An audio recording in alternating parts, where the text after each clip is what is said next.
To work effectively, ships and their crews must work safely. Developing a safety culture will prevent personal injuries on board ships. It's not only the safe and smart way to operate, it's also mandatory.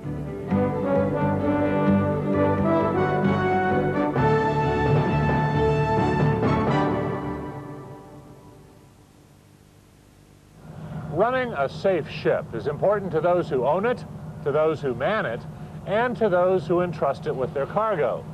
It's also an important new emphasis of the revised STCW Convention and the ISM Code. Specifically, the ISM Code requires ship owners and managers to develop a safety management system that will provide for safe practices in ship operation, establish safeguards against risk, and continuously improve safety management skills. In this program, we'll feature the insight and commentary of author Richard Bracken, whose book, Personal Injury Prevention, A Guide to Good Practice, sets out the basic steps in building a true safety culture on board ship. The worst way to do it is just to put a set of manuals on board the ship and say, follow these procedures and everything will be fine, because take it from me, it won't be. What it really is about is giving the people on the ship the ownership of the procedures. Let them have a part of it. When you're developing the procedures, go around the ship with them, take the people on board and take them to show you what safe practice is. It's an evolving process. Turn it on by flipping this switch here. We'll identify the 6 items of personal protective equipment recommended for individual protection. We'll discuss the ways ships can prevent accidents and injuries before they happen. And we'll see examples of the safe use of onboard tools and equipment. How serious is the business of personal injury prevention? P&I clubs estimate that after cargo claims, personal injury and illness claims are their second largest category of claims registered, accounting for more than 1/3 of the total. To dramatize the seriousness of this issue, we're going to introduce you to a couple of characters that are not quite so serious, to contrast the good with the bad. Now, safety schmafety. Come on.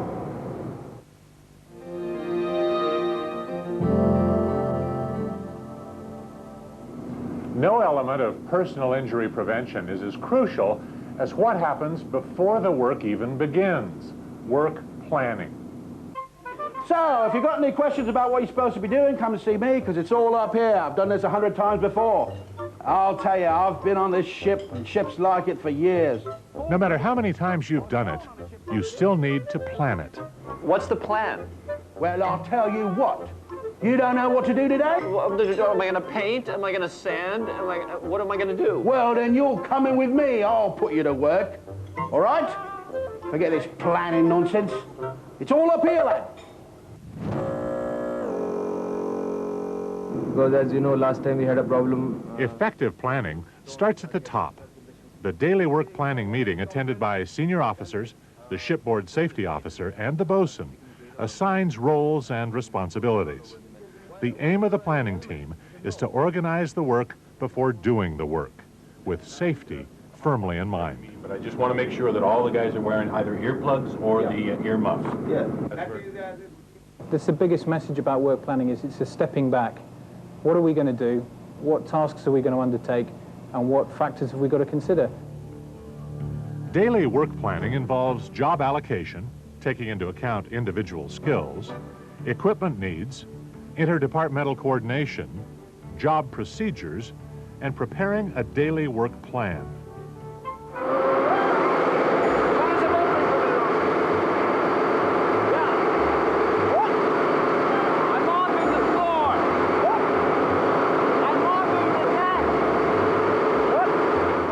One of the very best reasons for planning your work ahead of time is how hard it is to plan it on the spot. Lack of planning allows room for sloppiness, confusion, accidents, and of course, injuries.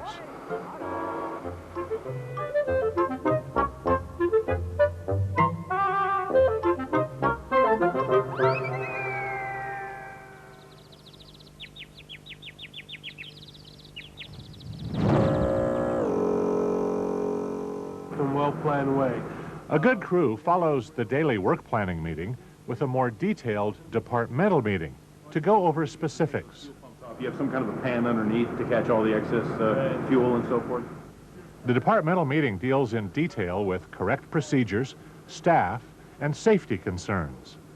And in the case of work that might be especially hazardous, many ships use the permit to work system.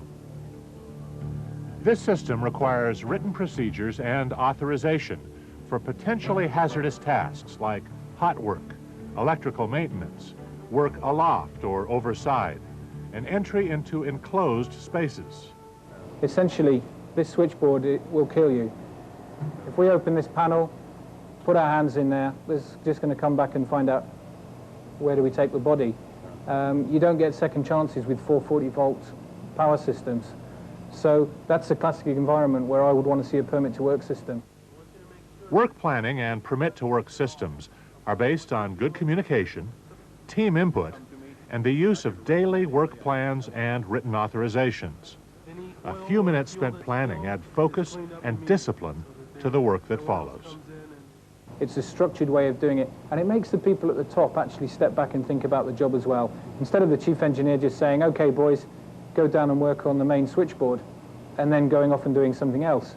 It focuses his mind, and thus everybody else in his team, that we've got to take into account the true safety implications.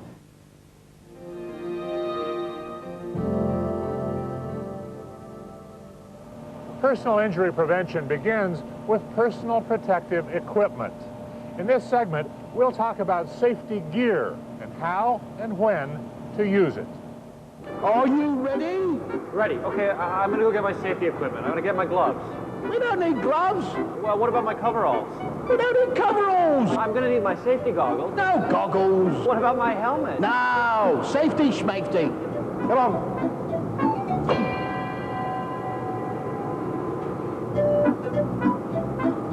Well, what are you waiting for?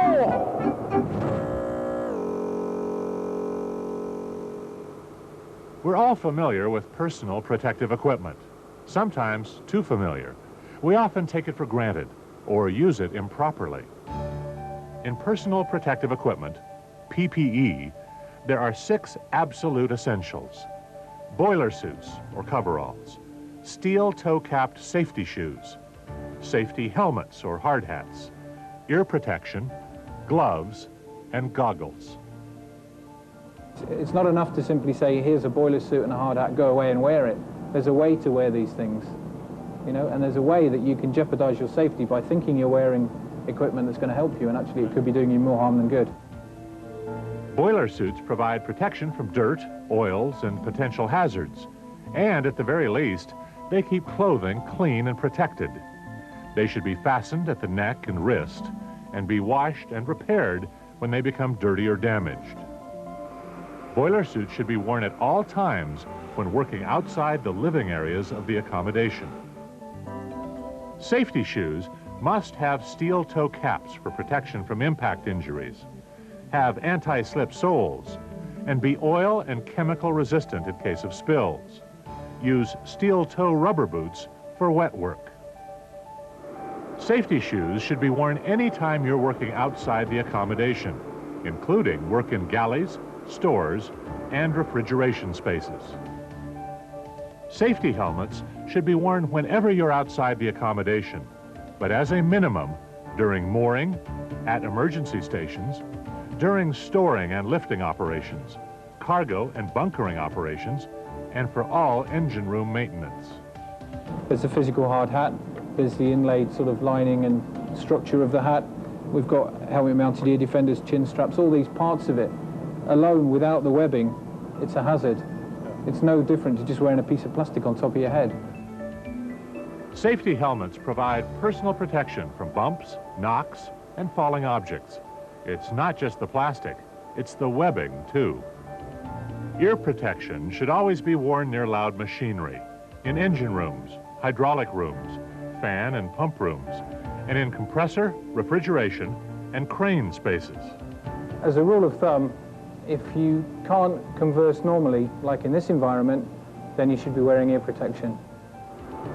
One of the most common injuries in the maritime industry is hearing loss. The solution is ear protection, preferably built into the safety helmet itself. Leather palm gloves are good for general duty work around the ship. Use approved rubber gloves when working with chemicals, heat-resistant gloves or gauntlets for hot work, and approved insulated rubber gloves for electrical work. Gloves should be worn whenever their use will help prevent injury. Remember, there are different types of gloves suitable for different tasks. Goggles or other approved eye protection is essential when operating machine tools, handling chemicals, welding, pressure washing, grinding, chipping, and blasting. Approved eye protection is mandatory whenever there's a risk of injury to the eyes. Be aware that there are hazards in places you might not be looking for them, such as mooring and anchoring operations. To review then, there are 6 items of personal protective equipment that should be mandatory. Boiler suits, steel toe cap safety shoes, safety helmets, ear protection, gloves, and goggles. There's also plenty of specialized safety equipment you should be familiar with and know how to use as the job at hand requires, including safety harnesses and belts, flotation aids, heat-resistant clothing, dust masks and respirators, fire suits, and chemical suits. Immediately we can see that they're telling us hard hats is a priority area. We want hard hats here. We want people wearing gloves, and we want people wearing safety footwear, anti-slip soles, steel toe caps, protective footwear. Wearing personal protective equipment is a good start, but communicating and sharing information about safety will actually help you anticipate and prevent accidents and injuries before they occur. Going beyond simple protection is called building a safety culture. That's next.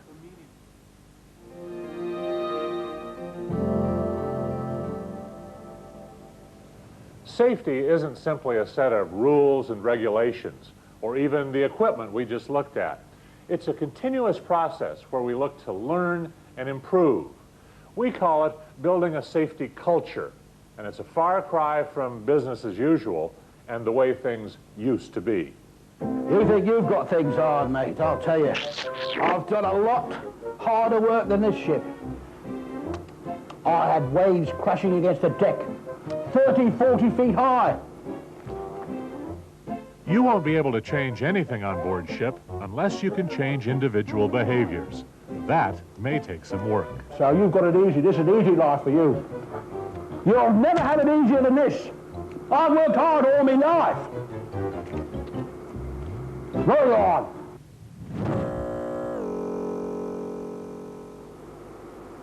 The basis for any safety culture is individual responsibility and accountability, personal hygiene, cleanliness, pride in yourself and your ship.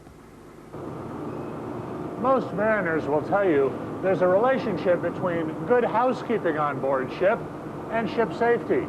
Consider this fact: 45% of all personal injuries on board ship are simple slips and falls. Building a safety culture requires a team effort, with each and every individual, officer or crewman, working towards the same goal. It's not do it this way and everything will be okay.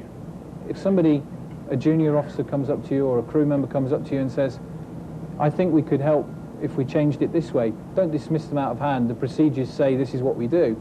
Listen to what they're saying, because these guys do it every day of their working life, and they probably know a damn sight more about it than we do writing down rules. A safety culture begins with commitment from the very top of the shipping organization. It's a 4-step process of continuous improvement and corrective action, driven by the senior officers and the designated safety officer.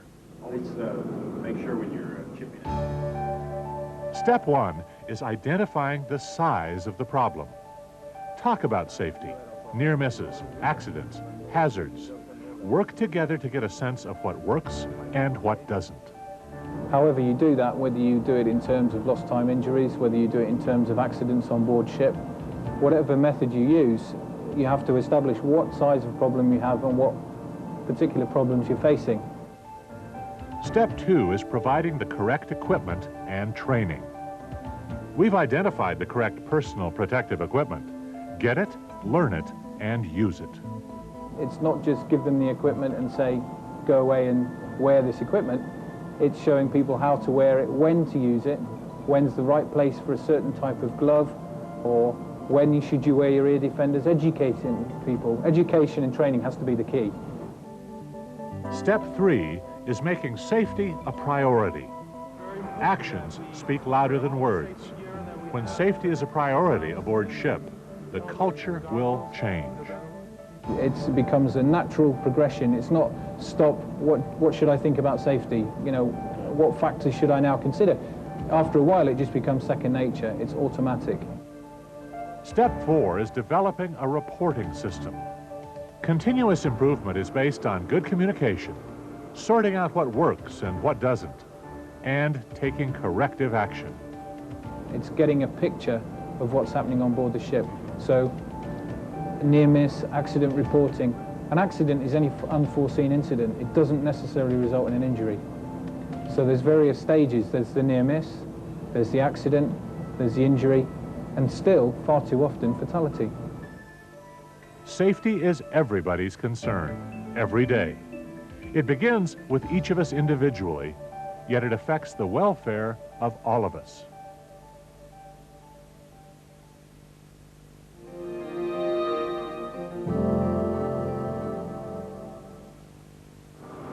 Personal injury prevention isn't just about wearing the right equipment. It's also about interacting with your environment, too. The tools and the machinery that help you get the work done are also potentially hazardous if they're not handled correctly.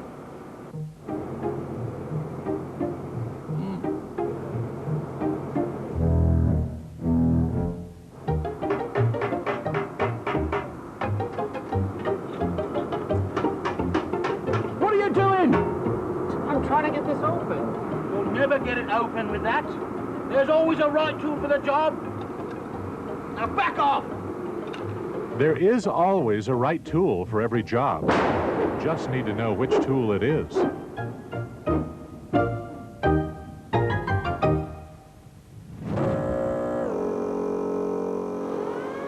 Unfortunately, far too many accidents still occur in workshops, machinery spaces, and on deck when using handheld and machine tools.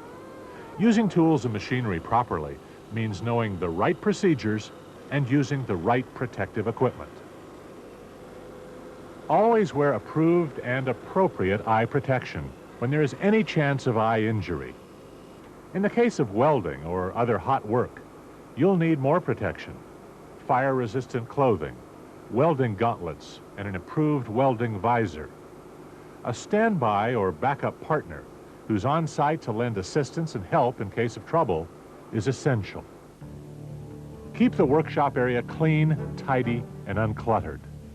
Guards must be fitted on all machinery. All tools should be stowed carefully and returned after use. And always make sure you know how and where to stop a machine before you start it. All machines should be cleaned and swept down after use. Don't use compressed air when cleaning the workshop. Flying debris can do great harm. Don't be complacent.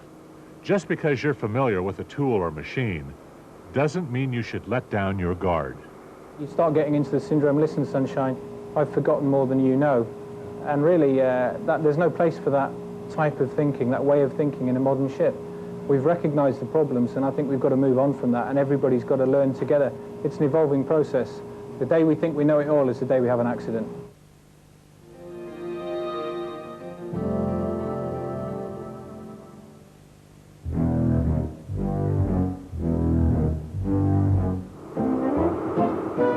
Working on deck requires attention both to your own personal safety and to correct procedures.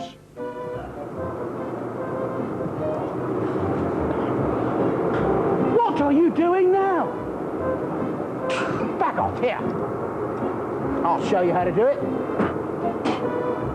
Now, you've got to get a good grip.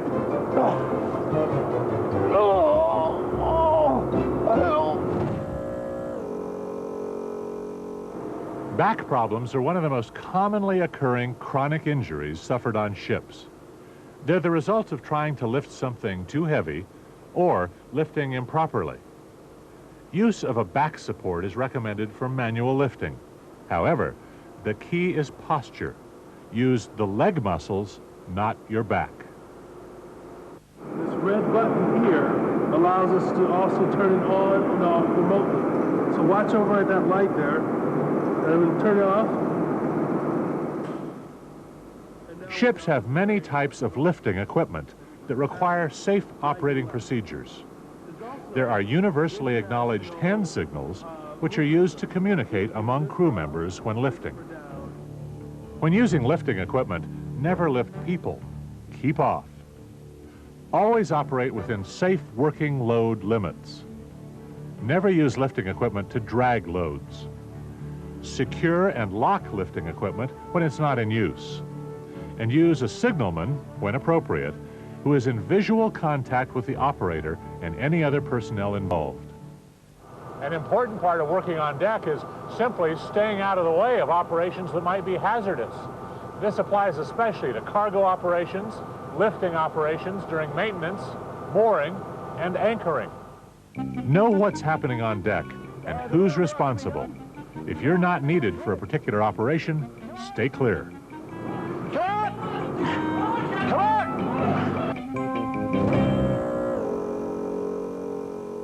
Safe ships clearly identify safe transit lanes for personnel and areas that require extra caution. They post warning signs and safety notices indicating where cargo work is underway and other relevant information. They maintain constant communication on ship and on shore to ensure that all relevant safety procedures are enforced. You want everybody to play in the same direction. Everybody's playing the same game. So if you can build some relation between the different parties, the loading master, the chief officer on board the ship, build a relationship, they'll make you aware of what's going on. You make them aware of what you're doing, what you consider important. If you want everybody to come on board your ship wearing a hard hat, then you tell them that. And if they don't want to do it, then you provide them with it. You can see just as we come on. Ensure that the gangway or any other means of access is rigged correctly.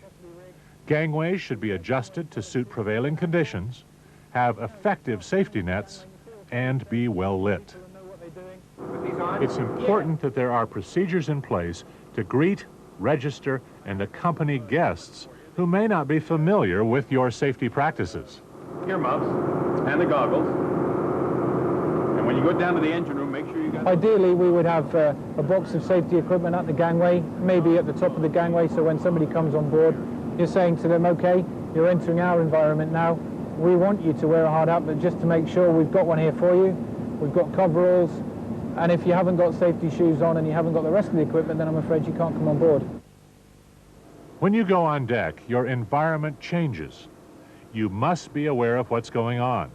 You must wear correct equipment, and you must think safety first.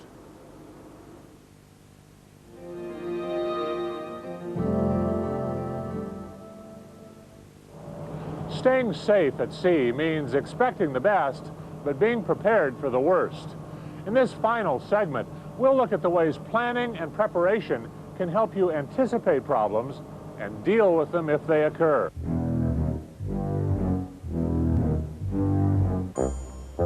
No matter how many signs we post or reminders we make, accidents still happen. What are you doing now? I'm just cleaning up these brushes. You don't know what work is. That's not work.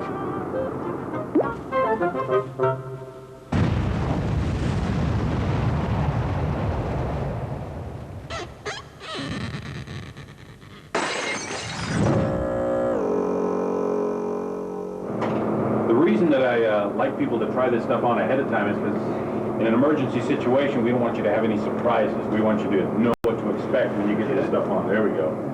Onboard training should always include the use of shipboard emergency equipment and a review of emergency procedures. There should be emergency procedures in place for hot work incidents, for oil leaks or spills, for galley emergencies, electrical accidents, and for incinerator problems. don't take any environment for granted. You've got to think of every environment as a potentially dangerous environment. As we look around the room, there's a deep fat fryer, there's a cooker, there's an oven, there's a baking stove, all this equipment is potentially dangerous.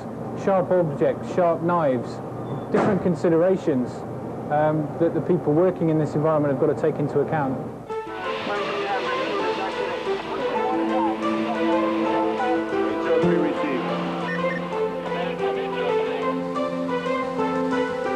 Even with effective precautions and procedures, things can still go wrong. Consequently, there's no substitute for drills, such as this one involving coordination between shoreside and shipboard firefighters.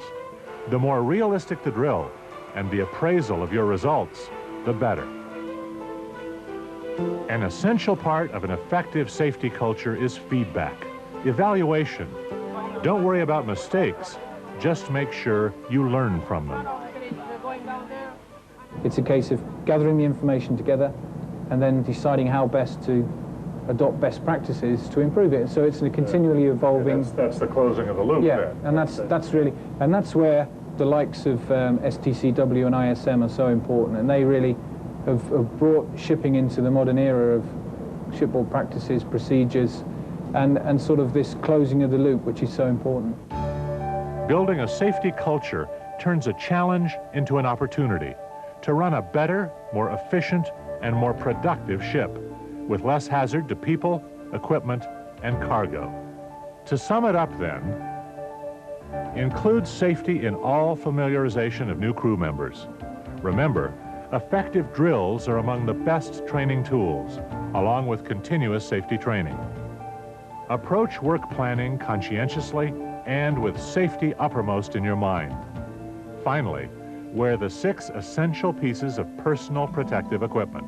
When you're going to your workplace, in the workplace, or coming back from the workplace, you should wear that safety equipment right up really until the changing rooms, when you come out of the engine room, or when you go into your cabin and take off your hard hat and hang it on the hook. Wherever you keep your equipment, some people keep it in their cabin, some have a locker room, whatever.